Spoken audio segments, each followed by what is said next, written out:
Hi, Hugh Screwer back here at the School of Underhand Conniving Knacks, conducting the ADSOM training to my regular 6 classroom students. Are all here. Glad to have you all back. And today we're going to the lesson today is, of course, pretending to care. That's what the title of the lesson today is. So just for those who are following the training online, welcome to you all back who followed it before. To those tuning in for the first time, of course, what I do here at School of Underhand Conniving Knacks is the how to become an ADSOM training, which ADSOM, of course, is an acronym for an absolute dickhead supervisor or manager. So that's what I do here at SUC. So that just gets that out of the way. So I might just start today because we're doing pretending to care. Let's go! That's a little tribute to that great video made for TV spoof of the television show The Professionals, of course. So it was called the Bullshitters Roll Out the Gun Barrel, and it was made by the people who were behind the comic strip presents Gold Entertainment. Gold Entertainment. I'd check it out online. If you can find it easily online if you haven't watched it before. It's called the Bullshitters, and it is called Roll Out the Gun Barrel. And you got some of you'll probably notice that Robbie Coltrane's in it. Yeah, great view. I think it first went viewed to air in 1984. Okay, so anyway, and why it's so relevant is today, because as ADSOMs, of course, we're just pretending to care about our staff. In effect, we're just bullshitting. And I'll go through some techniques that we can use to to make out that we do care, but at the whole time we're bullshitting. And as I've said before, the pinnacle, the zenith of being a great ADSOM is when, say for example, if you can get your staff thrown under, say, a compaction roller, while you're just lying back in your socks, sweating yourself, laughing, having a good old knees up at some junket overseas or down the road or wherever.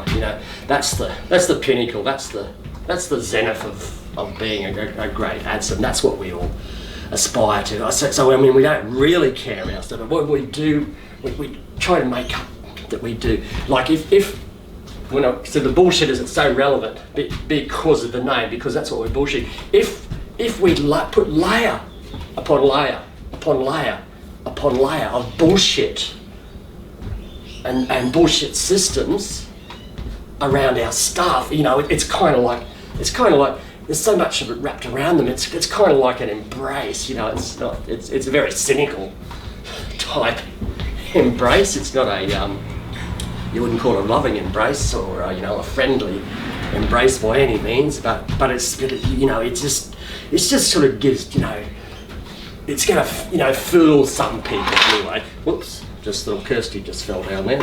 Little Kirsty, a little tribute to her. She can no longer with us in this world, of course, but rest in peace, little Kirsty dog, or wherever you are. Hope you're running free. So where was I? Sip of water.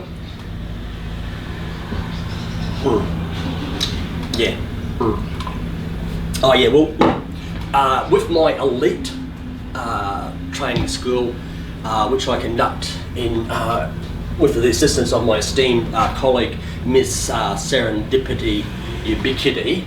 My elite training academy is called Top Screw. Now, when it is difficult to get into Top Screw, but for anybody who gets into Top Screw, well, I'll teach you 2 very important principles there, and this helps with your bullshitting and your pretense to care. And these principles sit on top of all the other tenements I've already that you guys have already sort of ticked off, embracing embracing the traits of bards, forgetting the traits of Elias, you know, developing a great signature walk. You've all learnt certain techniques on how to bully and harass and so forth. But these two other important principles, and this will help with your bullshitting, is basically it is attention to detail and a multi-layered approach. So you remember I was talking about, you know, you're putting layer upon layer of bullshit on, you know, that's what you do, you multi-layer it. So, yeah, for example, I'll, yes, Mr. Maverick. How does this apply? How does this apply to the the Kilson kick down and kiss up pyramid that we did in previous lessons? I still got at Kilson kick down, kiss up pyramid, and as you can see, it's theoretical, it's simplistic, but you know, you have these layers of staff. You know, you have a small number of people at the top and usually great number of people at the bottom, and as you can see, it's hard to see on camera, but the thing is that the kick downs are in the red arrows. As you see, they get greater as it, you know, goes down to the bottom here, and the kiss ups that are represented by the black arrows, of course, they increase in magnitude as they go up. So what this enables, remember I said, you know, when this is just buzzing in harmony, you know, and you know, and it's, you know, it's like an organisation run by ADSOMs for ADSOMs kind of thing, and if it's just buzzing along with this, according to this Kilson kick down, kiss up pyramid, it's buzzing along in sort of harmonious. Doesn't mean it's a great organisation. It's probably just it'd be an inept, you know, incompetent, inefficient, nepotistic, corrupt organisation, but it's just buzzing along in harmony, as you know, as you see there. I did talk about disruptors such as Gary Kilson. We won't talk about that much today because we've already covered Gary Kilson. But the thing is that with this bullshitting, this pretense to care, that's something that it's a technique. They're techniques to maintain that Kilson kick down, you know, kiss up pyramid. So, very good question, Mr. Merritt. Very, very good question. So I'll just pop that down. We might even refer to that later. But the thing is that these techniques are maintained. So, I mean, for example, I've got one system, and of course I call them, you know, organisational performance improvement systems. You know, which I've actually rolled these out to certain organisations recently, which is, as I said, these are organisations which are run by ADSOMs for ADSOMs kind of thing. So we'll just go through it. It's actually called, the one which I've rolled out to several organisations just recently, it's called Heartbeat. And so it's an organisational you know, performance improvement system, improvement monitoring, you know, throw those words around, improvement monitoring system, you know, as far as, you know, ADSOMs are concerned, really, you're really just concerned with yourself in an organisation. You're not really concerned with improvement, but as I say, it's a bullshit sort of system that you roll out to make out you care. And it's called, this one that I've rolled out successfully, I might add successfully recently, to several organisations who are, you know, humming along, you know, add some harmony in accordance with, you know, the Kilson kick down, kiss up pyramid. So, yeah, mine's called Heartbeat, and well, one organisation, so with that word Heartbeat, of course, then I use that as an acronym for that system. And then I have each letter, of course, that represents a trait that you're making out to, you know, the people within that organisation. Again, you know, that you're sort of caring about them. When you're not, of course, you're just laying back in your socks, wetting yourself laughing, of course. But, you know, so here's one, I mean, and they are adaptable, like you can change them for each organisation. But one I've just rolled out recently, and I've got the H is helpful, E is for energising, A, it's for amicable, R is for revitalising. See where I'm going with this? So, very warm and fuzzy, of course, yeah. T is for tenacious, and B is for brilliant, of course. E is for enduring. A, we're amazing. I would tell ourselves we're amazing when we don't give a flying feck about anybody. But, so you want your, unless they're serving their purpose and totally kissing up to you, kind of thing, you want to throw them under a bus, under a compassion role. That's how you add, isn't it? But it's amazing and terrific. So that's how I rolled out. Now you can reflect as an ADSOM. You could reflect to some, you call your so-called inner circle. The people are, these few people sort of up the top a little bit who are really kissing up to you at the moment. I mean, you could be represented down here, but the people are, really kissing up, serving you the purpose of that kissing up. Just this little candle's going out, just went tip. I don't think it's going to go. Yeah, there it goes. Okay. Wow, the wick's a bit close. Anyway, leave that.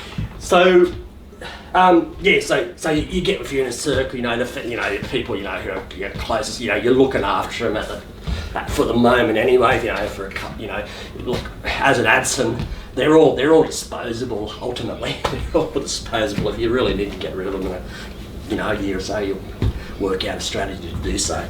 So so when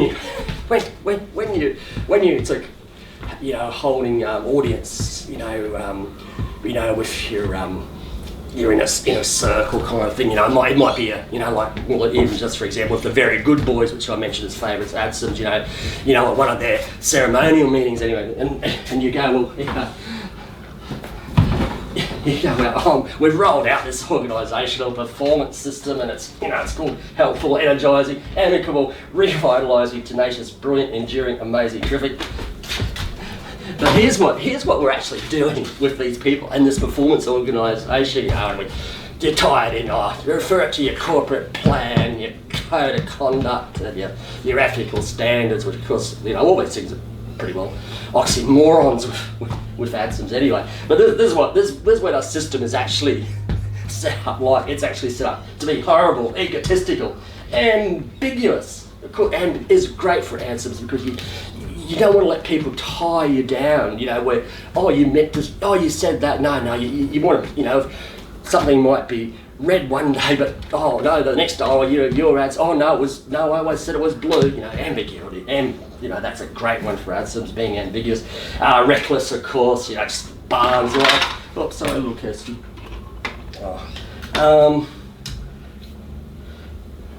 Sorry, little Kirsty. Threatening, boring, evil, arrogant, tawdry. Tawdry, I like that one. That's very apt for ADSOMs. So that's what you do.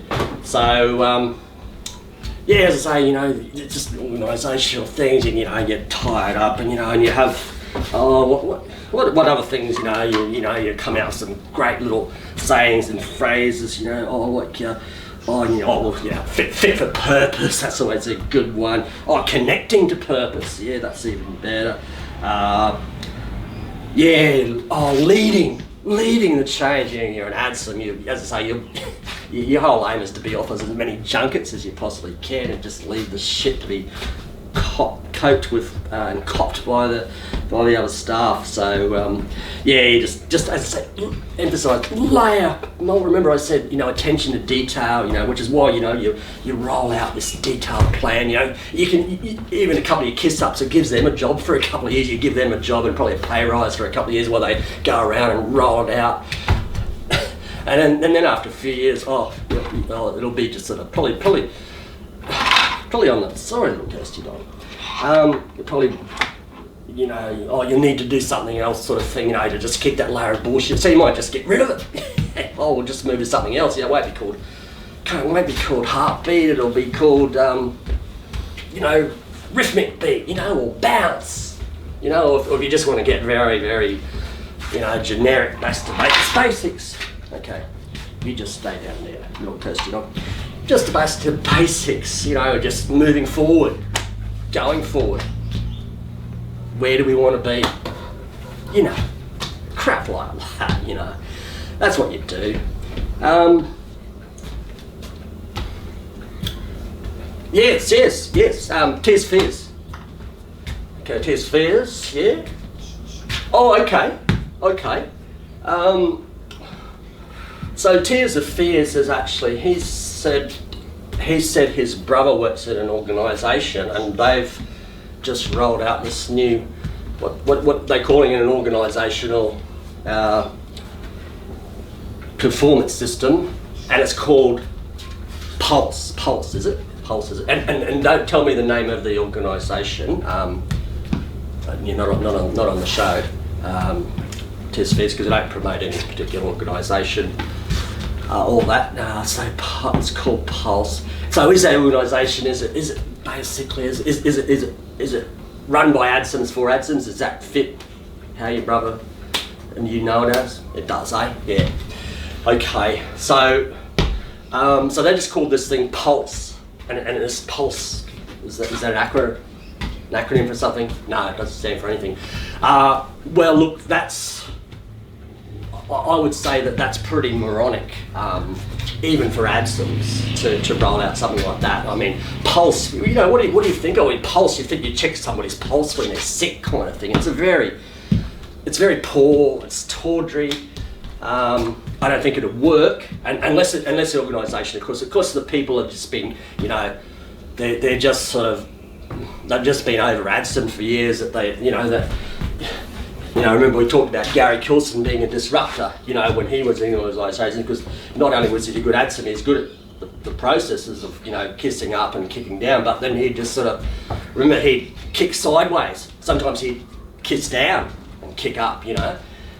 He's a disruptor. Maybe the organisations that, you know, that they're just broken down, you know, from years and years of being run by ADSOMs for ADSOMs that nobody's going to disrupt. But I would say that in that organisation, all those organisations that are using something called Pulse, that they run the risk, remember, layers and layers of bullshit, that some people will actually sort of call it out what it is. That it's bullshit, right? They called out, you know, a name like Pulse is very, very weak.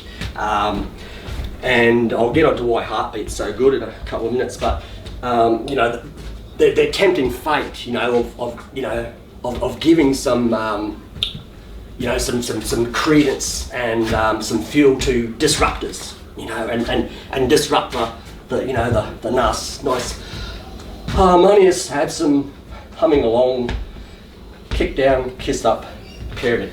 So yeah, so I'll sort of do a bit of research into that thing called Pulse, see if I can find a bit more about it, but it sounds very, very weak. It sounds like, you know, that, you know, as I said, we're ads, you know, we're trying to be ADSOMs, you know, we're trying to be absolute dickhead supervisors or managers. That's what we're training here. But I mean, you know, there's no point in rolling out something that's just, you know, that people are just going to sniff it a mile away, just being total bullshit. As I say, you want that bullshit wrapped around to look like an embrace, like pretend that we care.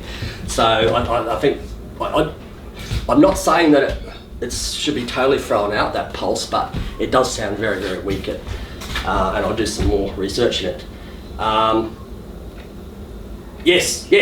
Yeah, Father Brown.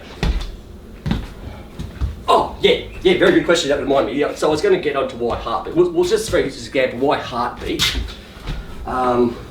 You know, Heartbeat is so superior to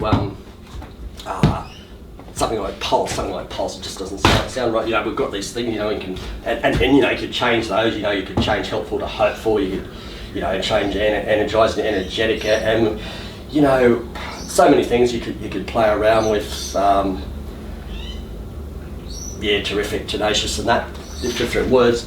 The thing is, when you think about Heartbeat, you know, it's got, you know, there's that thing about heart, which is, you know, the shape of a heart, sort of warm, and a beat, you know, beat something that goes on, you know, the beat goes on, so it's something that's, you know, rhythmic. It's something a bit, there's something earthy, generically earthy about sort of thing, you know, warm and fuzzy, and not only that, can anybody think why heartbeat is a good thing to come up for this organisational performance thing as a warm and fuzzy, you know, bullshitting type thing. Farmer Brown. Spin doctors. He's got it. He's got it. Well done, spin doctors. Can you think of pop culture references? Pop culture references. Very important, you know. If you keep people, it's like keeping your fingers on buttons kind of thing, you know, in touch with pop culture. Like, for example, there was a long-running, very successful television show called Heartbeat, made in UK TV, police series. Yes, I thought you know. Yes. Yeah, Farmer Brown knows that one. Yeah, that's cool. I mean, it only finished. It ran from I think 1992 to 2008. So it's still replayed on certain channels on rotation. So it's still relevant. And of course, that was the story of Nick Rowan. Initially, it was made for a vehicle for Nick Berry. Farmer Brown, you might know a bit. Yeah, that's right. Yeah, Nick Berry. He was from the long-running television series known as the EastEnders. So it was made for a vehicle for him. Of course, Heartbeat. You know, you got the beat was the Bobby beat because he was a English Bobby. He got transferred from London up to Yorkshire. Where was it, Farmer Brown? Aidensfield, yeah. And he took over a post out there under Derek Fowles. Derek Fowles played his boss, and his doctor, his wife in the series, or his wife to be, but she did become his wife. His partner, she was a doctor, so you know he had that thing. You know, they had those medical references, Bobby beat, heartbeat. So it was very successful. So you know, you took, and not only that, and what's the other great reference to heartbeat out of that show? What's the other? There's another great pop culture reference. Old 55. Can you answer this one? Top Man. Yeah, exactly. Out of that show, there was the theme song was called Heartbeat, and it was written by a couple of guys. I think it was Bob Montgomery.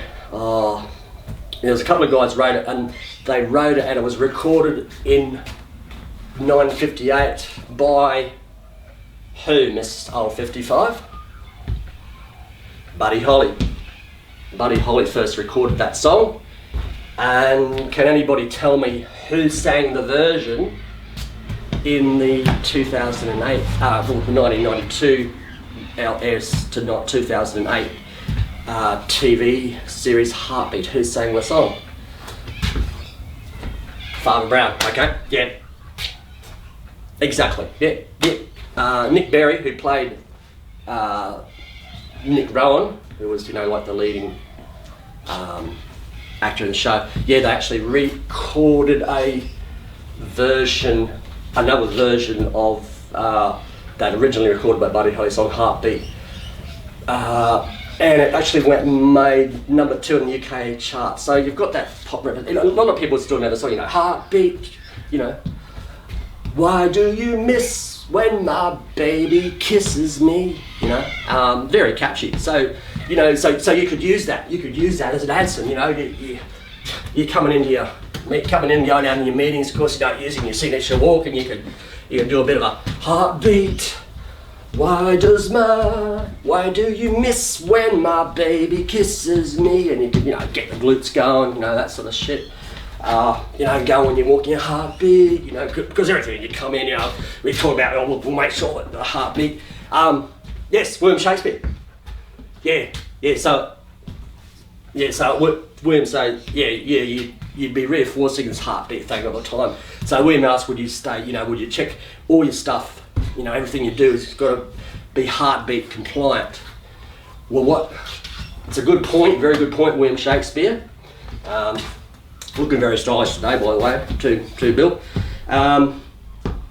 The thing is, what I use with these organisations I've rolled this out to, we don't use that. That would be tempting to use heartbeat compliant. But remember, we're trying to make it warm and fuzzy. You know, it's a bullshitting thing. So Can anybody guess what I've made it? Yeah, Tears for Fears. Yeah, very good. Yeah, exactly. That's what I've done, and that's what they're doing. They call it heartbeat friendly. Heartbeat friendly. So they get in meetings and that, you know, and then somebody says, "Oh, we're just gonna do this," and they say, "We'll just make sure. We'll just check it.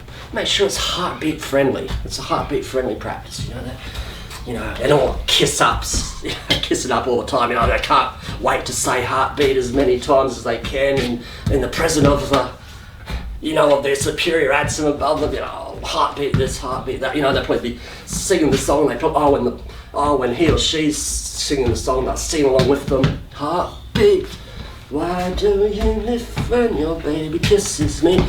And other pop references too. Does anybody else know? A lot of people did record Heartbeat, that song originally recorded by Buddy Holly in 1958, including Cliff Richard. There's some, you know, there's more, I think actually that, oh no, I was singing that, I was singing another one. But there's somebody else, very famous late great singer. I should add, you know, what Buddy Holly is, the late great Buddy Holly is a late, of course. But yeah, another thing is, yeah, another person who was a great singer, only died recently in 2015, was of course Cilla Black. And of course, not only did she do a version of Heartbeat, but remember she sang that song, which was very emotional, you know, a great performance by her. Anyone who ever had a heart, you know, anyone who ever had a heart. It's a great song by Cilla, and yeah, so there's another reference in there to heart, you know, there's another heart, and Cilla Black, you know, she's lovely, beautiful, you know, so you've got all these great references, you know, heartbeat, you know, just so much better than one. I'll check out that Pulse, but I just don't understand why anyone would roll that out with a name like that. And we'll see what it is, but it sounds pretty weak to me. But yeah, Cilla Black with Anybody Who Had a Heart went to #1 in the UK. And Patricia Clark actually then re-recorded that song and sang it.